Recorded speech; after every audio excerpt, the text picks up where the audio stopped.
Hello, friends. I am Chevee. Welcome to my shed. How are you today? How's life in your world? How's things where you are? I hope it's fantastic. Everything here is good. Uh, I mean, it is. It's good.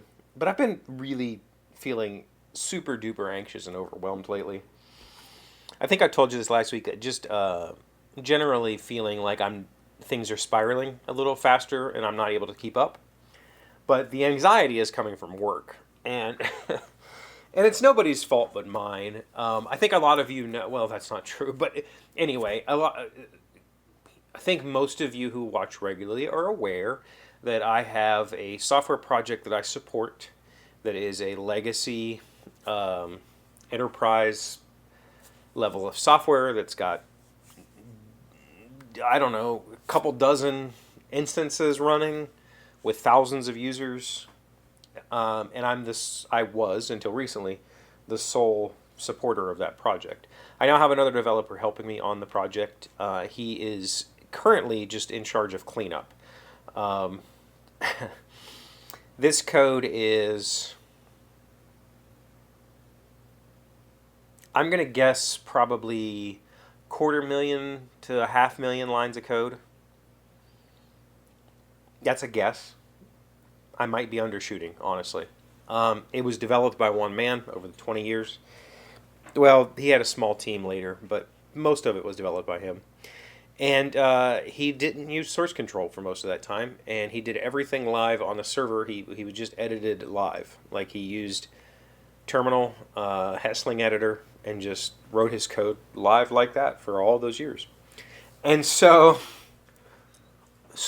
much of this code is commented out, stuff that hasn't been used in years, or there's a lot, I mean, thousands of instances of, if you're this guy, print something to the screen. Like, I've often joked, I could log in as him. I never have, but I could log in as him. And I've often wondered if this software looked like the Matrix to him, because it would just be extra stuff all over the page. Because there's so much code that's, if you're this guy, do the thing. So my coworker's been in charge of cleaning all that up, getting rid of all the comments, getting rid of all of those, like checking for a user to do debug stuff. We don't need any of that anymore. And then just generally formatting the code. Because he used Hessling and other people used other software editors or text editors. There's a mix of tabs and indents, and just so he's cleaning up all the indentation. He's trying to make it look presentable. But as you can imagine, a legacy project like this, when you look at those files, some of those files are 8, 10, 12,000 lines of code a piece. They're just echo after echo after echo, or just dump. There's zero separation between front end and back end. It's all one big file, does all these things, and it's a complete nightmare to parse through because there's echo statements that have variables wrapped inside of them, echo statements that add on or use concatenation to add on information. It's a nightmare. All that to say, that has nothing to do with my current level of anxiety, because unfortunately for him, he's just sitting there removing all this junk and trying to... Step one is just make the code uniform, and then we'll start looking at refactoring, right? That's the next phase of this project, is once he gets all of that done, we're going to start looking at pieces that we can pull apart and fix. And how do we go about doing that? I don't know yet, but we'll figure that out. What I'm doing is, we still have 2 clients. I thought it was 4. It's only 2, thankfully, that are running the old version from before 2020. In 2020, we started switching everybody over to the new version, the version that I maintain. I still have 2 clients on the old version. And the reason that those 2 clients are on the old version is because they are significantly more complex versions than everybody else that uses the software.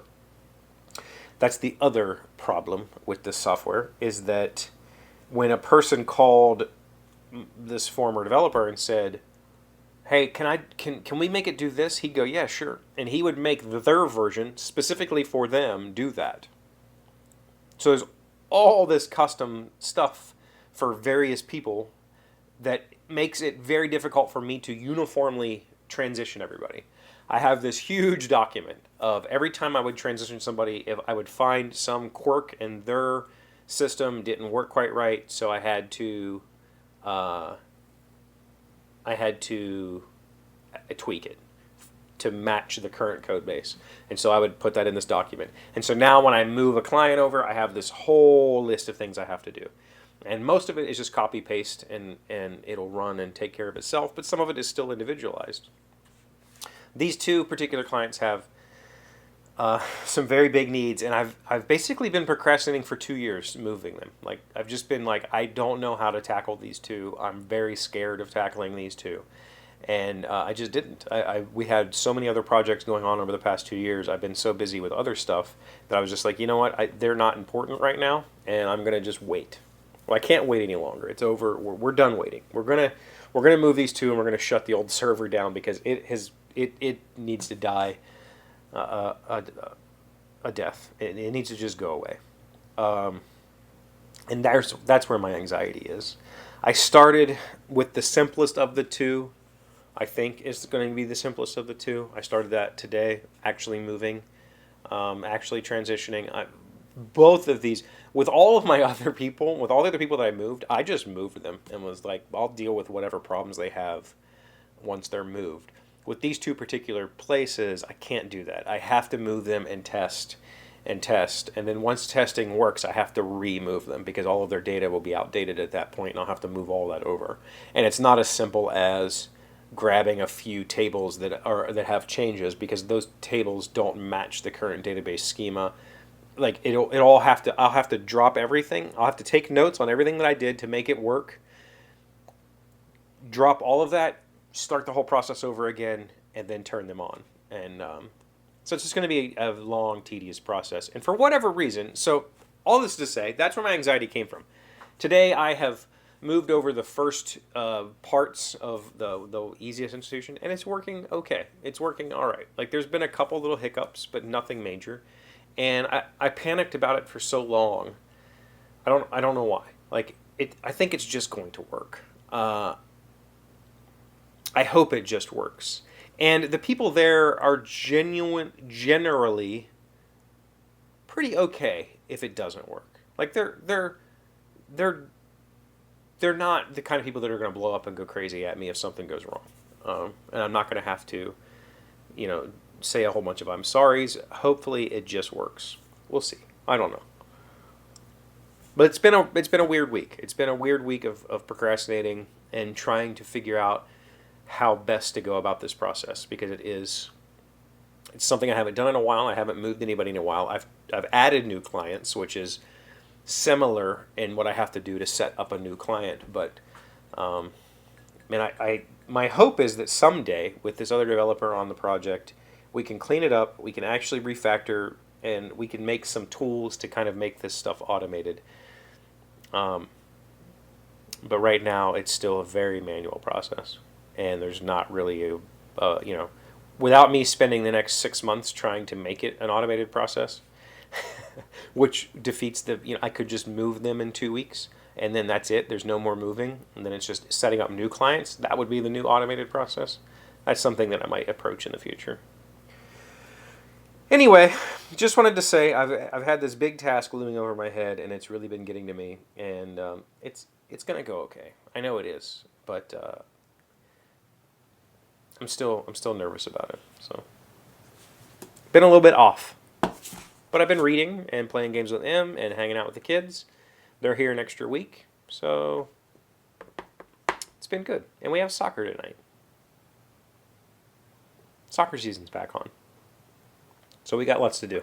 Thank you for being here as always. Thank you for liking, commenting, subscribing, being amazing friends and wonderful people. I really appreciate you. And I'll see you again tomorrow. Today's word you should know to sound smart is nether. It is an adjective meaning located below or under something else. I know a lady in Venice would have walked barefoot to Palestine for a touch of his nether lip. William Shakespeare. Nether. Nether. Interesting. I didn't realize it was an adjective. I guess I'm thinking of Minecraft, the nether being a place, but we also have nether regions, which Yeah, just define stuff. Yeah.